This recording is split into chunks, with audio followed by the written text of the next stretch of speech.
Welcome to Belmont Poetry Night. I'm Monica Korde, your host and the Poet Laureate of Belmont, California. We meet on the third Tuesdays of every month to celebrate the spoken word as makers, listeners, and admirers of poetry.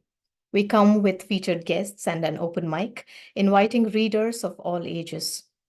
After gathering for several years at our favorite physical venue, the Belmont Library, since the pandemic, our thriving poetry circle has transitioned to this virtual space, and I'm grateful this allows me to welcome poets and listeners from across the globe.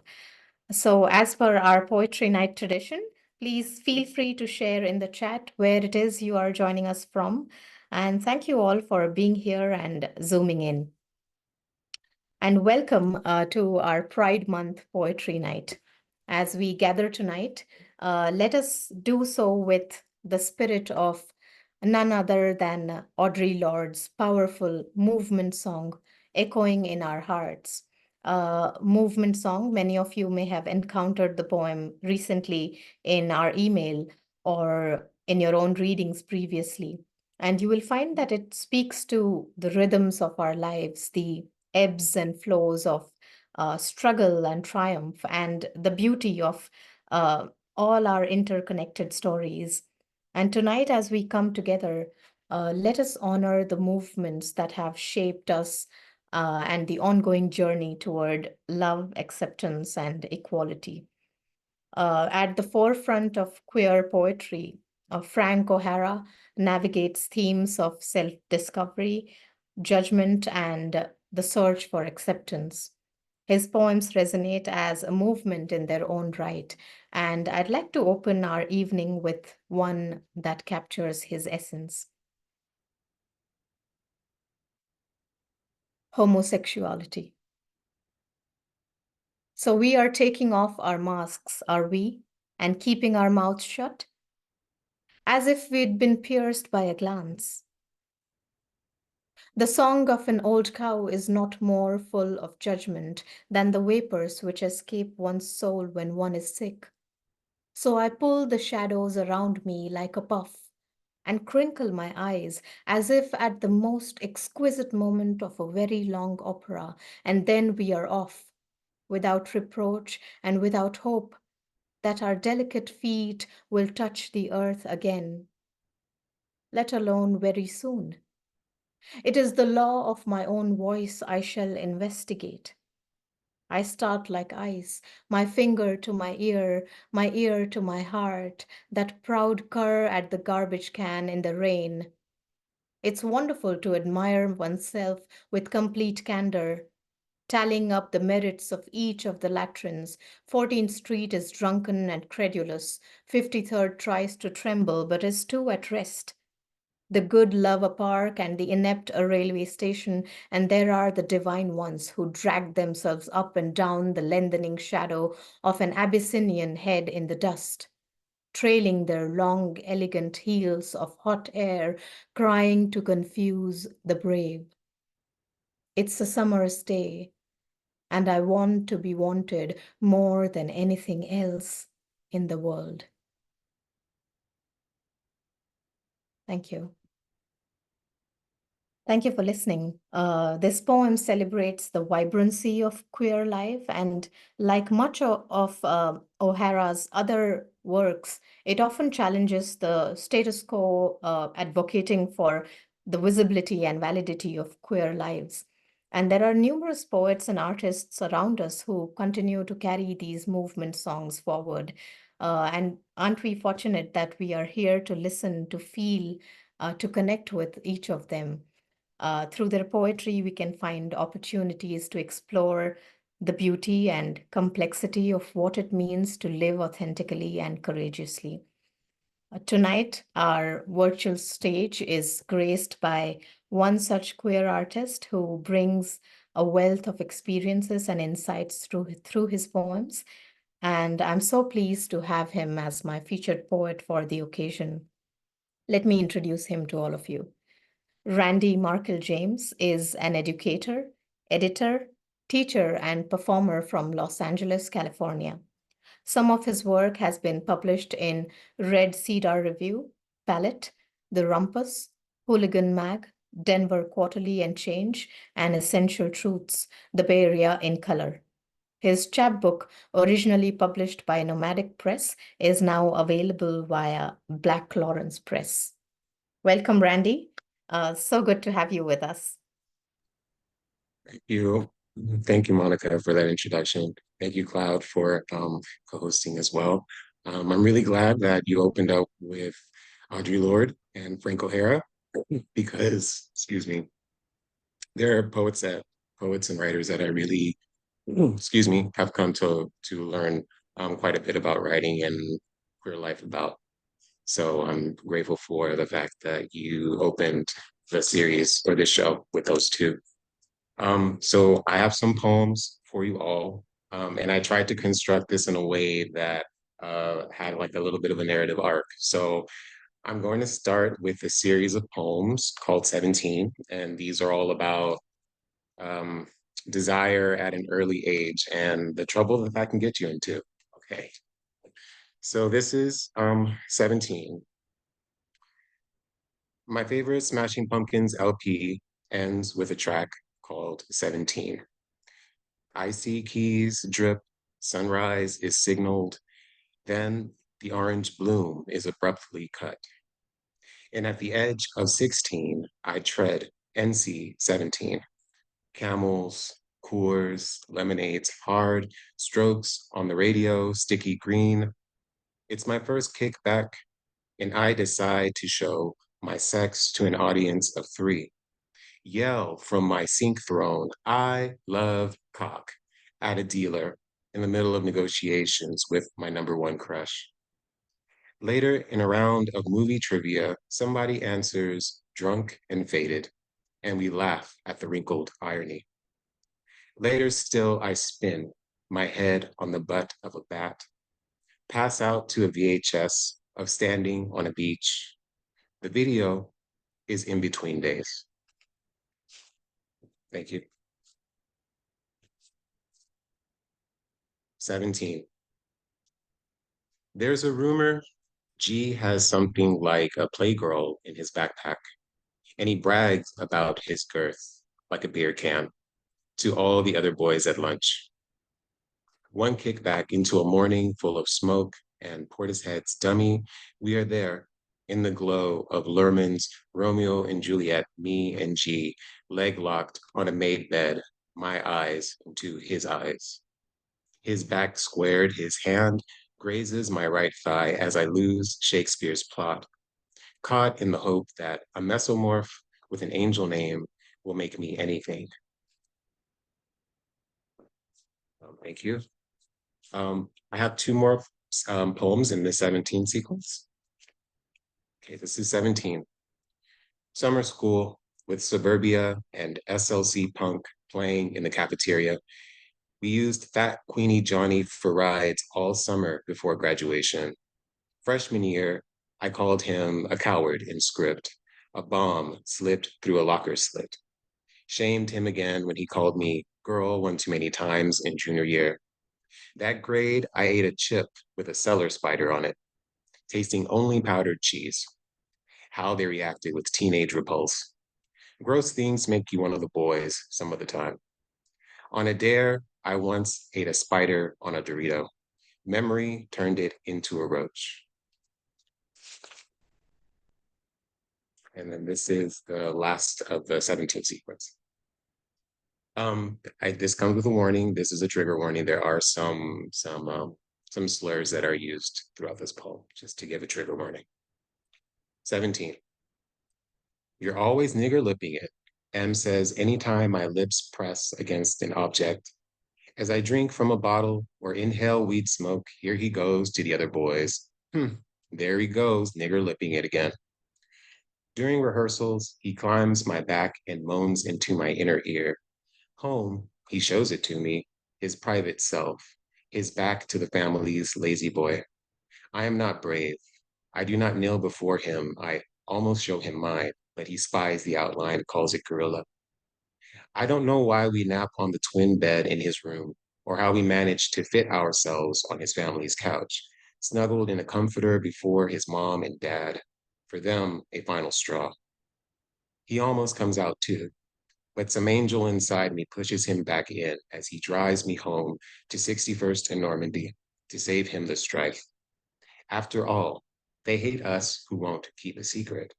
I mean, there are boys that discreetly Spartacus never stopped. Your best boys? Yes, they're Frenching each other either side of the partition. Yes, they are unsheathing from their undies. No faggot shit, though. You name it, you make it weird. And Jay wants me to suck him beneath the counselor's waiting room table. My God, his Bambi eyes and soldier cheekbones, his manly hands. I am unsure if he's serious, so often, so willfully dumb. Any other time, it's his toxic assault, but here we are alone, and his eyes get tired in a good way, but I have yet to realize this body as mine, for this lived time, and his want, and yes, mine too. Thank you. Thank you so much, Randy. What a start to the evening with those 17 series poems. And as you were reading those pieces, I was thinking of one of your interviews that I had read, and I came across something that you said, which was that about the act of witnessing, not just observing, but to see things and record them as what you think is a poet's responsibility or a job. And I really liked that. And another thing that I also liked was the act of writing poetry. What you said was, and I quote you, my reason was mainly for survival. Growing up and coming into my identities, I really didn't have a lot of support, specifically for my queer identity. I didn't have a lot of support systems for that, so my refuge became writing. And for a lot of us, I think it is very relatable in so many different ways that writing does become a refuge for us. Poetry becomes an outlet, a platform. And when talking about intersectionality of identities that is in question, one of the Jamaican American queer poets, Prince Shakur, said that the most important thing for him was to use his queerness as a lens to unpack his blackness, his Jamaicanness, and Americanness. And my question to you is, how do you navigate and express the intersectionality of blackness and queerness in your poetry? It's a really good question. I think it honestly depends on um, what it is that I'm trying to write. Because I don't, not all of my poetry is explicitly queer or explicitly Black, Mm, but um, at the same time, these are poems that are being written by a person who has had queer experience and who has had Black experience. So I feel like those identities will always, even if it's not necessarily the topic, it will always kind of inform the poem because that is the way that it informs my seeing, it informs how I live day to day. So how I may observe things, we may look at the same thing, but I bet we're going to get completely different things because of our set of experiences. So I think it's being in the body, and I think that there's a danger in writing specifically to identity because I think sometimes you may feel like you need to hit certain markers or certain points so that it can mm, be classified as this type of poem. mm. So I try to stay away from that. But I mean, uh, I wouldn't say I have fallen victim, but I have gotten into those types of tropes. So I think it really is like a case by case type of thing. Right, right. No, thanks for sharing that, Randy. You're really the poems that come across. They are very bold, and the way you have expressed them is so bold, and I really admire that about your writing. If you'd like to share another couple poems and then take another question. Yes. Okay, so we are still in adolescence, in childhood. So this next poem is called The Last Prayer Circle. Rezan por su salvación, poetic pastor prays to banish my desires, rolls R's like a jackhammer to crack the resolve. Women of the church and my mother coo their reproofs with voices that overtower, hands on my body heavy with heavenly burden. Nothing's meant to hold at the center of a circle of excision. I think not of counting Bibles, eyes closed in the jet of exile. My spirit steals as the circle renew their rebuke. There's no voice to tell them close shop. I've left their local gods and concerns for shadow. Not yet. I hold on by walling off my insides. Thank you. This next poem that I'm about to share is from my collection, Shifters, which is currently available on Black Bones Press. Shout out to Nomadic Press. This poem that I'm about to read is called Romeo and Riff. You fight your father in the middle of the street, and none of the neighbors make a peep. Father and son sauced, bloodletting like sailors, copying their moxie. Your navy cardigan resilient, your dad's dingy white tee, the stuff of working men's lore. What night music, beleaguered breath braiding through scuffle. Reaching home, I cry to Coldplay on my bathroom's tile floor, tears to daylight in the full moon dark. Truth is, if you were built to like boys, I would know real trouble. You could make me do anything with your Sal Mineo James Dean wattage. Dimples and cigarettes, you are my first Salvation Army, my first hotbox. We are Portishead in half morning light, ever clear with sloppy meat eaters. You are the pre-chorus in the strokes hard to explain. One night in the San Rafael Hills, you sang For No One to the skyline. What a jerk Paul McCartney is to not keep his talent hidden, to prevent dashing boys from their best Clooney at karaoke impressions, lines of boys who can't help treating things around them like piffle. You wear Macca's coat of arms, Romeo, and you are forgiven. Thank you. Those were So this great next, pieces, I'm Randy. sorry. Sorry. Would you like to share another one? Go ahead, please. Yes, I'll share one more poem. Please do. This one is called At the Small. And I would also like to say that the poems that I'm reading in this set are from a manuscript that I'm currently sending out and hopefully will be published soon. So yes, I'm just kind of putting it out there. So this next one is called At the Small. What about my desires? I want more than fire. Moses Sumney. I think I met a good man, but it's hard to say for certain. I mean, we met one winter night at the Cock, which sounds more salacious than it was. I mean, the bar was hopping, the red lights popping off, bodies orgiastic on the dance floor, but I was upright on a banquette, marveling at the novelty of improvisation when this soldier with amber brown eyes flashed his charming smile and proceeded on a premise of chivalry, Southern styled.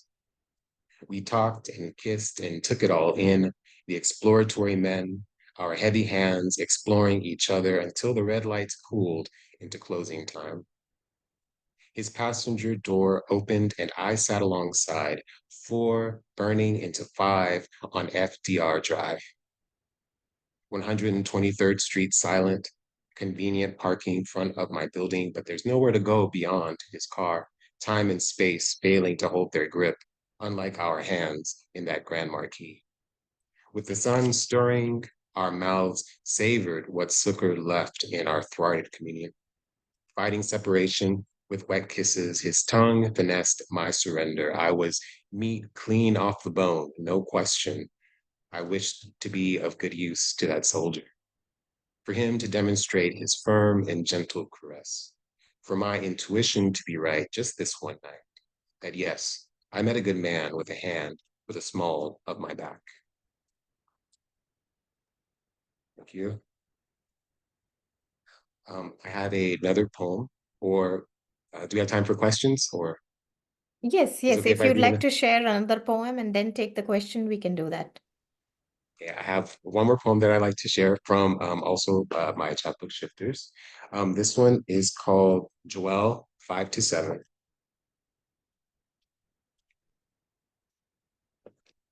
Joel 5 to 7 for Joel Antonio Mercedes. Joel is a French tulip, a coxcomb, a painter's palette. Joel is a bird of paradise. They claim humpback as ancestors as they breaststroke on Houston Street and flash of green. They spurt ahead in a crowd of laughter, chuck a glance back. Lithe of step, they fill each second to the brim. In Soho on Broadway, we frolic in the waning day and the austere shadows. As storefronts mirror the sidewalk bustle, a pigeon beats against its reflection. We are captured candidly on Spring Street by a Dutch tourist who thanks us never to be seen again. Later, on a Bushwick stoop, we take a selfie with the lighting subdued. In it, we tilt our heads together like sunflowers in the rain.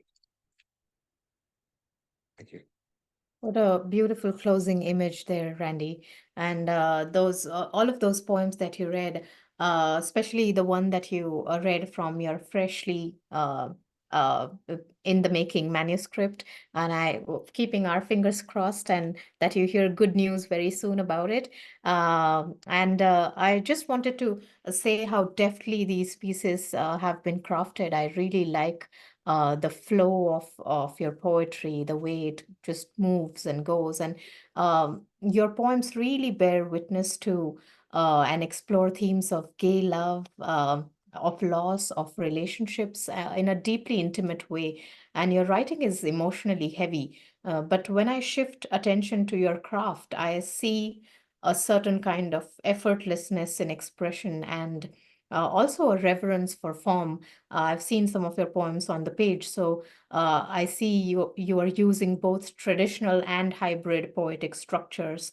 And I wanted to ask, how do you allow yourself to be vulnerable, and how do you approach language while writing around such complexity? I think with vulnerability, there has to be space made for it. So anytime that um, I can allow myself to sit within that space, because I'm sure you all know that it takes being in a creative space is not always you sit down and it's easy and one, two, three. Sometimes it takes a little bit just to get into that flow. So space is really important. Um, and I think also queer love is it's still kind of it's in the news, right? It's still something that is debated, policies, all of that.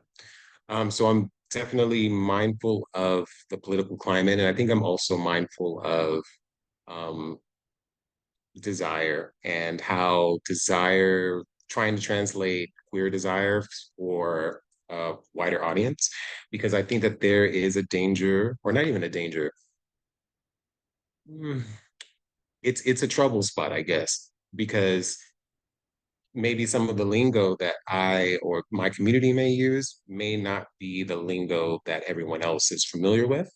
And even some of it may seem unpoetic. So I think there's also a matter of picking what sounds poetic and what flows within the work, um, but then also remaining true to what it is that the poem wants to say.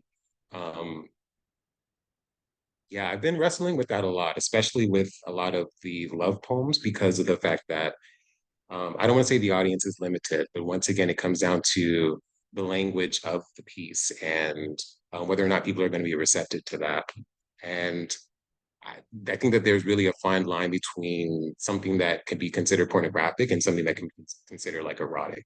So I try to navigate that space. And um, yes, yeah. Once I'm in that space, I make room for the spiritual, the emotional, the mental.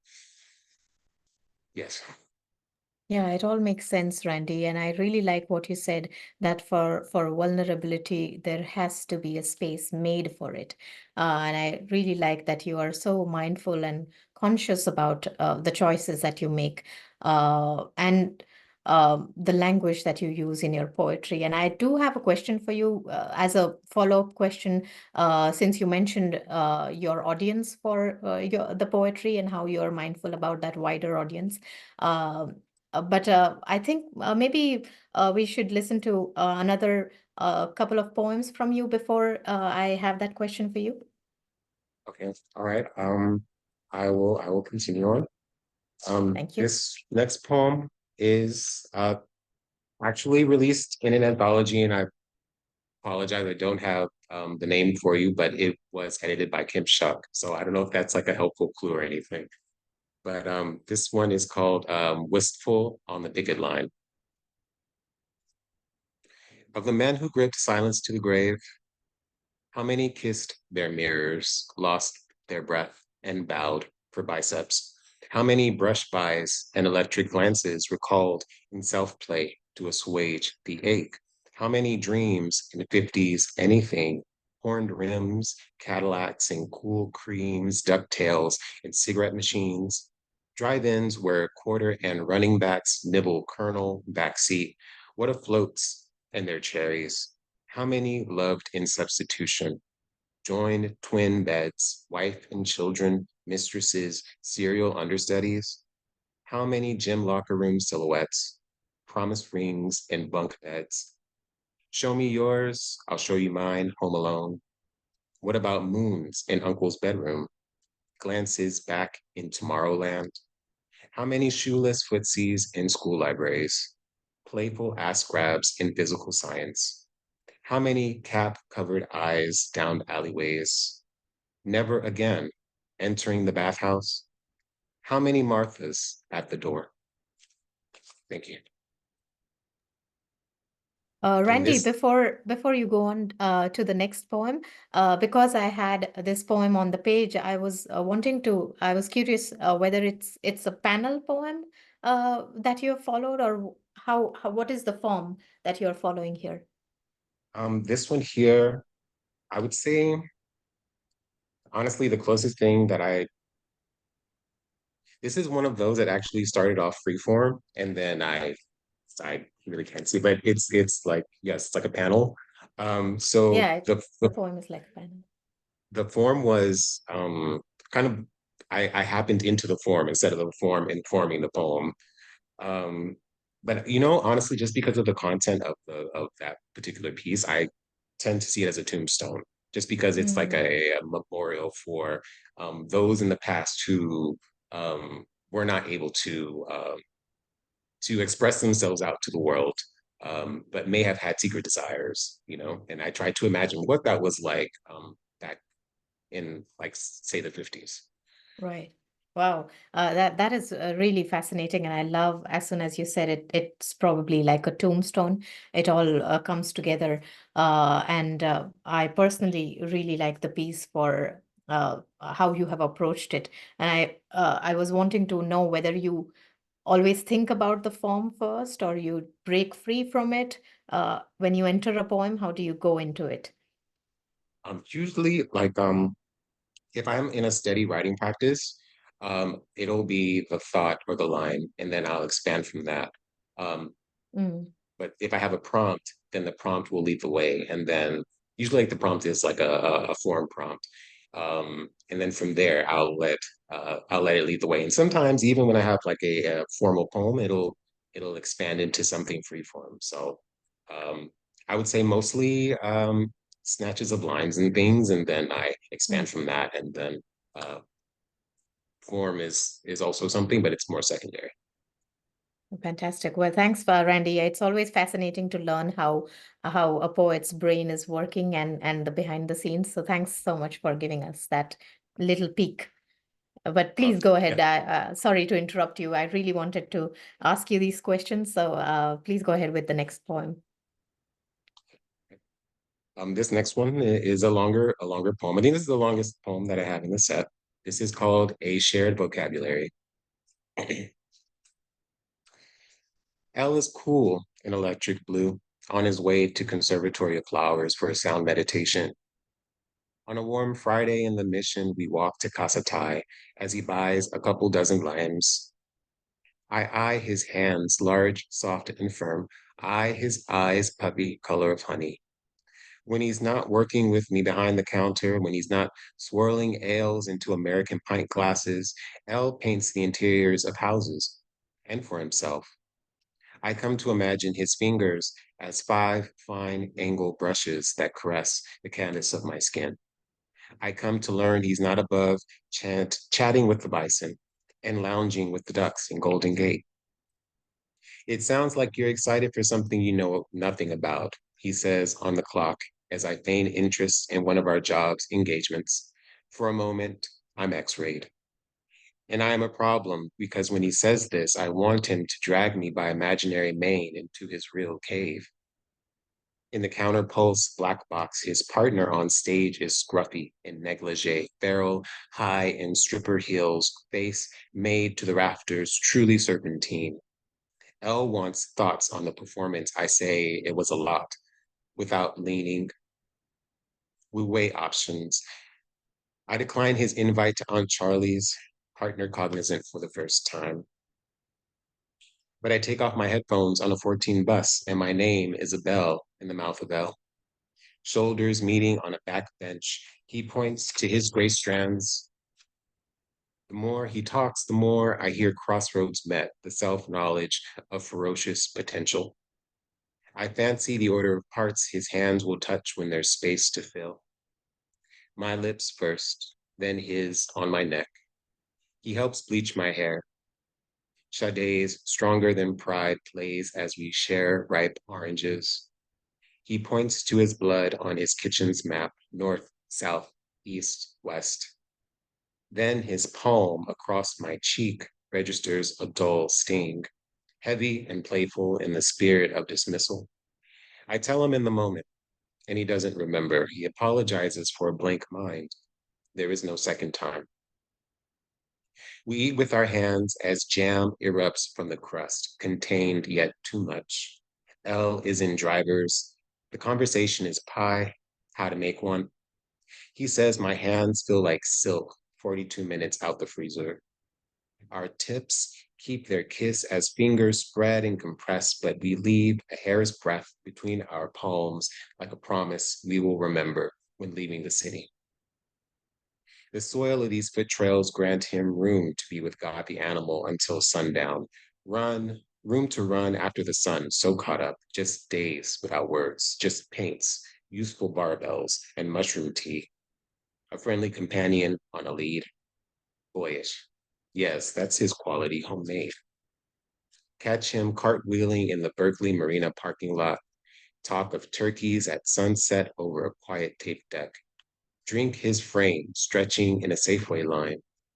His barefooted prayers to the redwoods and how he checks that white man's privilege on our walk in the forest.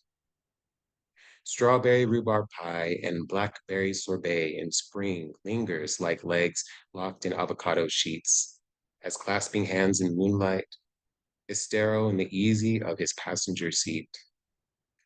Our distance stretches in this pandemic, but there's heat applied to the memory. In our language, there's no word for goodbye.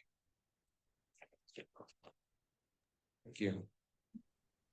Wow. And then I have one more small poem. Is it okay if I Please, read please. this poem? Yes, go ahead, Randy. So this poem is called Sundub. Come, let's fuck to deep house dubs and be kings of our castles in treaty. On God's day of rest, let us touch upon touch, keep distance from the finish, embody an animal grace as we end love at our own pace. Thank you. Thank you. Thank you, Randy. Embody an animal grace as we end love at our own pace. And going back to the previous piece as well, the longer one, I really liked some of the lines there, and so many of them have resonated. You can see them in the chat as well, in a shared vocabulary. And my personal favorite was the one that says, "In our language, there is no word for goodbye." Fantastic writing there, Randy. And coming to my question, I'd like to quote Audre Lorde again, who said that my audience is every single person who can use the work I do. Anybody who can use what I do is who I'm writing for. And I wanted to know, how do you think of your audience as you're writing and performing poems? And does it change or challenge the way in which you write? Yes. Um, I like I like the sentiment of Audre Lorde's quote or what she is saying because I think at the root of it, it is for everyone. It's universal. It is language. So long as you can read the language, right, and understand it, then it's universal. Um, I might have to backtrack on that, but that is to say, as far as audience goes, um, it really depends, similar to my navigating the intersectionality. It really depends on my audience. So if I'm writing for my friends, then it's a bit of a different story because I'm writing with an absolute intention of love, intention of care, even if necessarily the poem isn't calling for that. There's definitely a love there, a familiar love. Whereas when I'm kind of mm, when it comes to audiences, okay, I will say this. I agree with Audre Lorde as far as like my audience is everyone, but I think it goes back to that idea of certain communities hold certain languages or express themselves in certain ways, so that that may not translate to everybody. Um, but at the same time, I have fallen victim to editing myself because of the fact that I wanted to be understood on a broader sense, I guess. Um, but in those cases, I always return back to it, and it feels a little more forced. It doesn't feel authentic to what it was that I was going to say, even if I thought that it wouldn't be accepted or unpoetic or whatever. Um, so I think nowadays I'm I don't have like a clear image of the audience. I do have an audience in mind, but there are no clear physical markers. So I'm writing to this audience, but I'm also writing for myself. So I'm including myself in that audience. So with including myself in that audience, I have to make sure that I am um, have some kind of integrity as far as like my experiences as a Black person and a queer person, and just integrity to witnessing and being in everyday life. Mhm. Yeah, I think Dennis Smith had also said something on the lines about how he thinks of approaching his poetry when it comes to non-Black or non-queer readers or listeners. And another thing that I had also read about that he'd said was that poetry can and has been used to fight, celebrate, heal, to love, to bury, to resurrect. To start wars, end wars, and keep the fires burning. And my last question to you, Randy, yeah, after the question, you can share one more piece that you have, I think, in store for us. Uh, is As a teacher poet, you've shared with me your excitement about working with students and witnessing the poetry that emerges from these young budding poets. And as someone who is constantly learning and evolving in the realm of poetry yourself, uh, who are the writers who have shaped and fostered you as a poet? And to add to our maybe literary pride list, if there are any books or poets you are loving right now and you can recommend. Sure. Yes. So childhood, I have to cite Langston Hughes because that's one of the first poets that I read that really resonated with me. Um, if we're gonna go in kind of like a chronological order, Sylvia Plath, during my high school years, she was really integral. And then from there, we're kind of leaping. And Gwendolyn Brooks. She's really integral. Toni Morrison, even though she's not a poet, but I mean, her writing I is love just her. Yeah. sumptuous. um, and Ross Gay, D.A. Powell, and Terrence Hayes are some of my influences. As far as people that I'm really excited about, or like books that I'm really excited about, okay. Mimi Tempest, The Mm. Delicacy of Embracing Spirals. That book really did something to me this past year. I loved it. I cannot recommend it enough. I also recommend Dior Stevens, Cruel Cruel. That just came out this past year. It was also really good. I also have to give a shout out to A. Vincent and their collection Person Perceived Girl. Mhm. Also, Michael Jones, who recently won the Lammy for The Vacations, Mhm. and Kevin Madrigal, their book Hella Mexican. Oh, I love, yeah, that too. Kevin was one of our features as well in the past, and it was fantastic to hear him read from his book.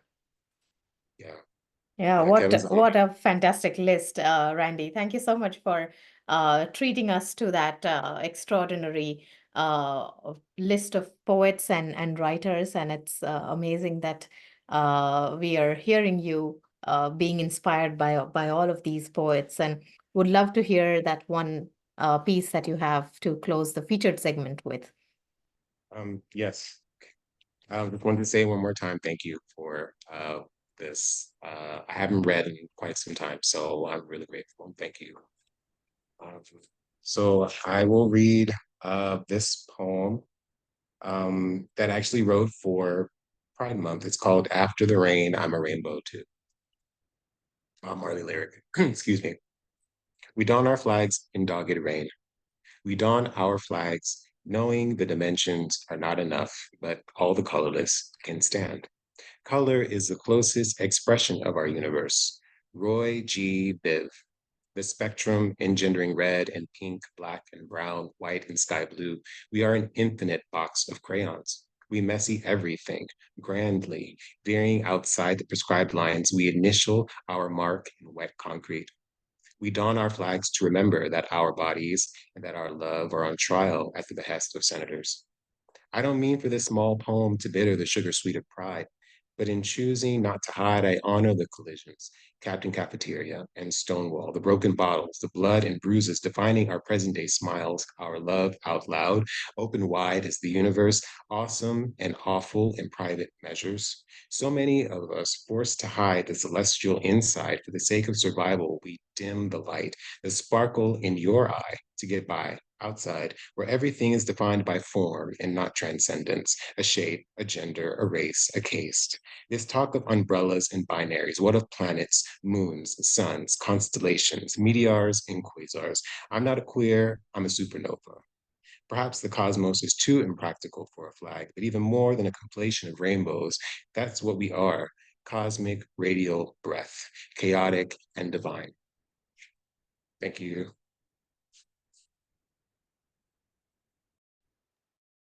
That was fantastic. What a way to end. Remarkable, Randy, and a brilliantly executed piece for Pride. What a beautiful ode and honoring.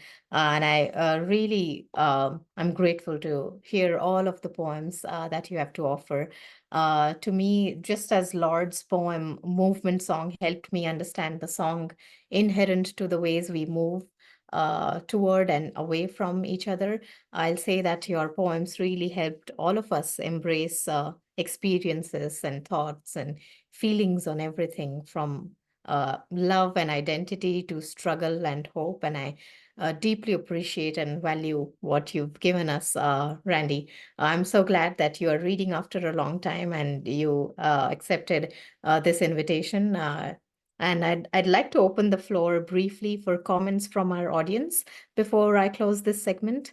Everyone, if you'd like to please take a moment to unmute yourself and share a word, please go ahead. I'll just share, meanwhile, a link in the chat for Randy's book of poetry.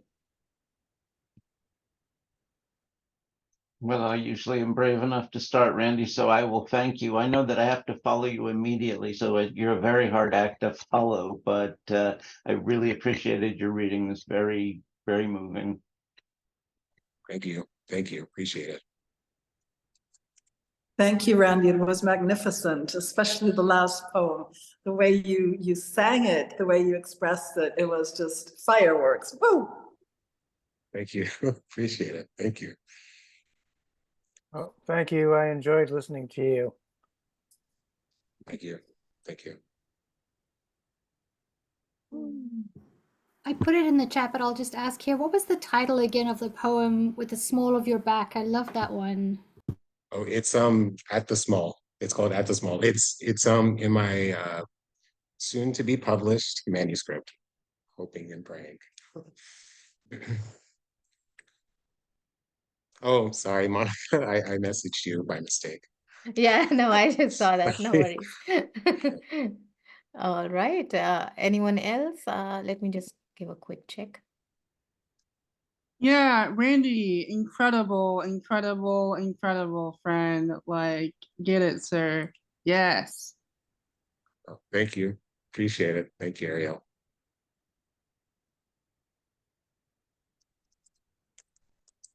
Well, thanks everyone. And once again, much gratitude to you, Randy, for being here and sharing your incredible voice and celebrating Pride Month in poetry with us. It was an absolute pleasure to host you, and I hope you enjoyed the evening as well. Thank you.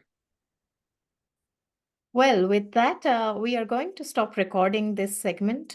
Those of you who are in the Zoom room, please stay online for the open mic segment of the evening.